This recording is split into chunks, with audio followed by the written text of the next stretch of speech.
ஓம் ஸ்ரீ கல்கி அகத்தீசாய நமோ நமக. 108 தின ஆத்ம காயத்ரி சாதனாவை மேற்கொள்ளும் அன்பு சீடர்களுக்கான அருளுரை. முதல் தின அருளுரை. ஓம் ஸ்ரீ ருத்ரனே போற்றி போற்றி. அன்பினால் நிறைந்த மானுட ஆன்மாக்களுக்கு ஸ்ரீ ருத்ரனின் ஏக ஆசிகள். 108 சிவ துளிகளை உள்ளேற்ற ஆன்மாக்களுக்கு அகத்திய மகரிஷிகள் ஆற்றுகின்ற உன்னத சேவை என்றே இதனை ஏற்றிடுங்கள். அகத்திய மகரிஷிகளின் யுகமாற்றப் பணிகளுக்கு முதன்மையாய் செயலாற்றிய அன்பு மானுட ஆன்மாக்கள் அவரது ஆத்மலிங்க ரூபத்தினை ஏற்று பூஜித்த காரணத்தால் அவரது ஒளிப்பாலத்தினில் இணைந்துள்ளீர்கள். அன்பு மானுட ஆன்மாக்களின் ஒவ்வொரு ஆத்ம துளிகளும் விடுபட்டு விண்ணேறிய நிலையில் இத்தருணத்தில் தனது ஆன்மாவின் மற்ற துளிகள் யாவற்றையும் மானுட சிரசினின்று விடுவிக்கவே மீண்டும் சிரசினை அடைந்தது. அன்பு சீடர்கள் எனும் ஜீவன்கள் இருமண்டல காலத்திற்கு தங்களுடைய ஆத்மலிங்கத்தினையும் பின்னர் அகத்தியரின் ஆத்மலிங்கத்தினையும் ஏற்று பூஜித்த நிலையில் 108 சிவ துளிகளை ஆற்றல்களால் பெற்றுள்ளீர்கள். எனினும் அவற்றின் செயல்பாடு என்பது முழுமையாய் விரிவடையவில்லை. இத்தருணத்தில் சக்திகள் யாவும் ஒடுங்கி சிவ ஆற்றல்கள் மலர்வதினால் அனைத்து சிவத்துளிகளும் விரிந்து இயங்கிடும். முதன்மையாக நீங்கள் ஏற்றிட்ட சிவத்துளியான ஸ்ரீ ருத்ரனாகிய யாம் ஆதிசிவனாரின் ஓர் அங்கமாவோம். உங்களது ஆன்மாவிலும் எண்ணற்ற பாதரச துகள்கள் உண்டு. அவை ஒவ்வொன்றுமே சிவ துளிகளாகும். புறத்தினில் உள்ள ஆதி சிவனாரின் ஒரு துளியான ஸ்ரீ ருத்ரன் எனும் யாம் உங்களது ஆன்மாவிலும் நிறைந்துள்ள ஸ்ரீ ருத்ரன் எனும் சிவத்துளியோடு கலப்புற்றோம். இருப்பினும் 12 குழுவினரும் பூஜிக்கத் துவங்கியதினாலும் எண்ணற்றோர் நிறைவினை எய்தியுள்ள காரணத்தினாலும் யாம் இத்தருணத்தில் உங்களது சிரசினில் உள்ள ஸ்ரீ ருத்ரன் எனும் ஆன்மத் துளியோடு பூரணமாய் கலப்புற்றோம். உங்களது சிரசினில் ஆன்ம ஒளியாய் கலப்புற்றுள்ள ஸ்ரீ ருத்ரன் எனும் ஆன்மத் துகள் சிரசினை அடைந்த நிலையினிலும் இயக்கப்படாது வீற்றிருந்தது. முதல் தினமாகிய இன்று ஸ்ரீ ருத்ரனே முதன்மையாக இயக்கப்படுவார் எனும் சத்தியம் உணர வேண்டும். ஸ்ரீ ருத்ரன் எனும் உங்களது சிவத்துளி இயக்கமற்ற தன்மையிலிருந்து இயங்கு தன்மைக்கு உருமாறிட ஸ்ரீ ஆதிபராசக்தி அன்னையே தனது ஆற்றல்களை அருளி உள்ளார். எவ்விதம் என்றறிக. இயங்கா தன்மை கொண்ட ஒவ்வொரு சிவத்துளிகளும் சக்தி நிலைகளால் இயக்கப்படும்.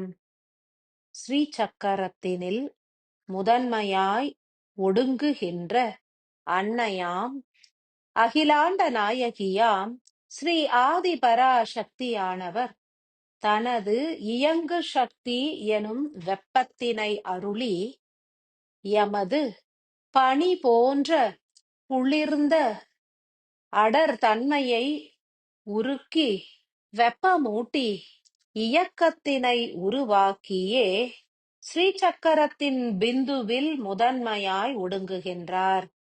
அவரது ஆற்றல்களின் வீரியத்தின் காரணமாக தொடர் செயலாய் 4 தினங்களுக்கு ஒடுங்குவார் எனில், தனது பாதரசம், தங்கம், வெள்ளி, தாமிரம் ஆகிய 4 இழைகளையும் ஒவ்வொரு தினமாக உயிர்க்கூட்டினில் ஒடுக்கியே செயல் புரிவார்.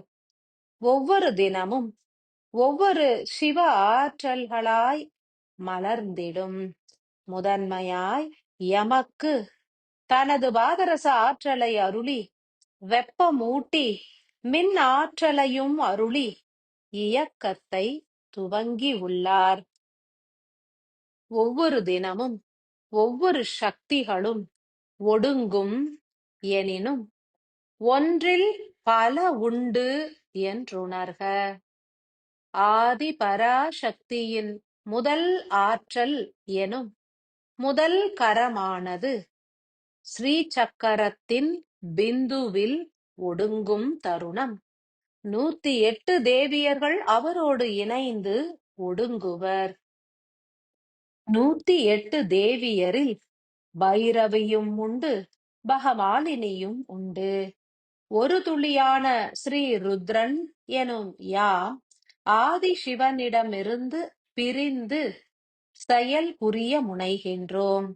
ஆழ்ந்த தவத்தில் இயங்கா தன்மை கொண்டு வீற்றிருந்த யாம் சத்தியலோக பிரவேசம் கண்ட அன்பு சீடர்கள் ஸ்ரீசக்கர தியானத்தினை துவங்கியவுடன் சக்தியின் மின் ஆற்றலை பெற்று இயங்கத் துவங்கிடுவோம் என்பதே நியதியாகும்.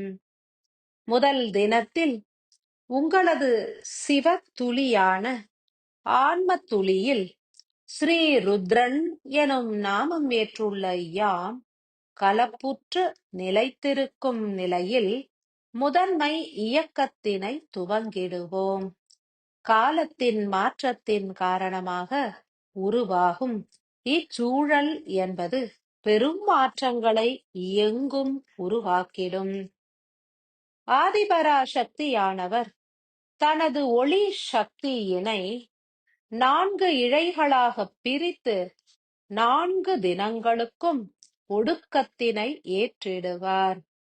ஆதிசக்தியே முதல் கரமான பாதரச ஆற்றல்களில் வியாபித்திருப்பார்.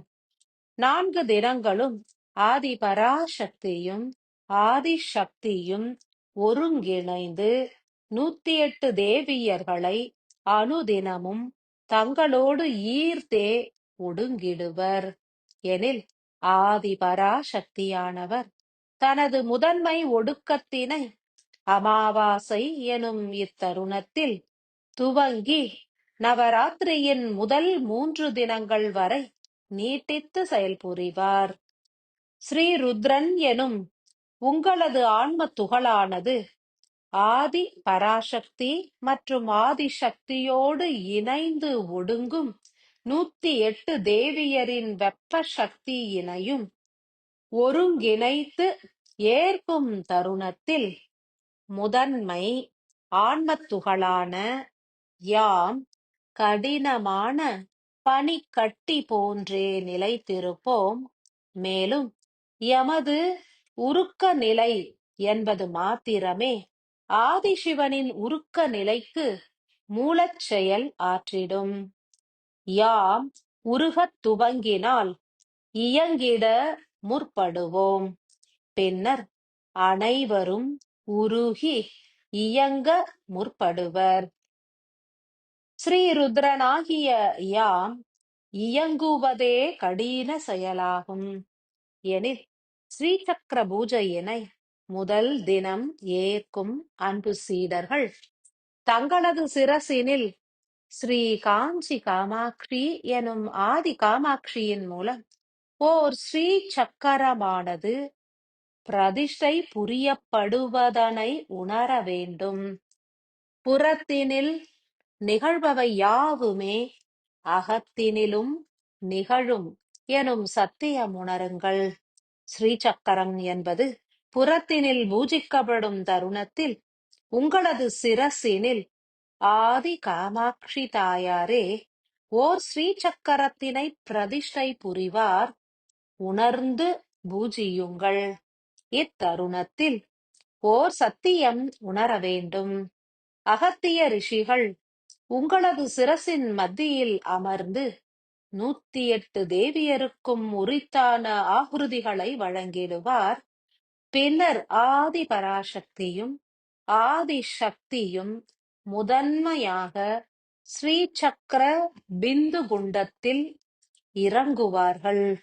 மேலும் இதே தருணத்தில் யாவரும் உங்களது சிரசினில் நிகழ்பவற்றை உணரும் வண்ணம் ஸ்ரீருத்ரனாகிய யாம் எழுச்சியோடு அக்னி குண்டம் எனப்படும் பிந்து புள்ளியிலிருந்தே வெளிப்படுவோம்.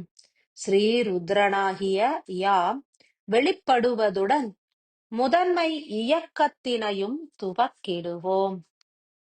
எமது இயக்கம் என்பது பெரும் குளிர்ச்சியே. இதன் மூலம் உங்கள் குருதியானது முதலில் உறையத் துவங்கும். அதன் மூலம் குருதியில் உள்ள கழிவுகள் எனும் கிருமிகள் அழியும். மேலும் அனைத்து நரம்பிழைகளும் விரிவடையும். பற்பல மாற்றங்கள் சிரசினில் உருவாகும். சிரசினில் குளிர்ச்சி பரவும். வலிகளும் தோன்றிடலாம். எனினும் குளிர்ந்த தன்மையினை உணர்கின்ற தருணத்திலேயே உங்களது முழு கவனத்தையும் சிரசின் மையத்தில் உள்ள ஸ்ரீ பிந்து எனும் அக்னி குண்டத்தினில் நிலை நிறுத்துங்கள். எனது முதன்மை இயக்கமே பேரியக்கமாக மாற வேண்டும் என்றும், சிவ ஆட்சி பூரணமாக மலர வேண்டும் என்றுமே பிரார்த்தனை புரியுங்கள்.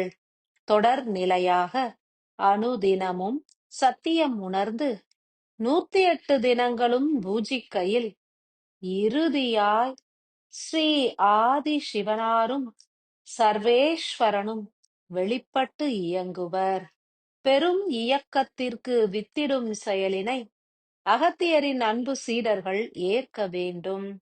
துல்லியமாய் செயலாற்றி மகோன்னத நிலை உருவாகிட உதவிடுங்கள். சதுர் யுகங்கள் மலரட்டும். சத்தியம் பரவட்டும். அன்பும் கருணையும் எழுச்சியோடு மலரட்டும்.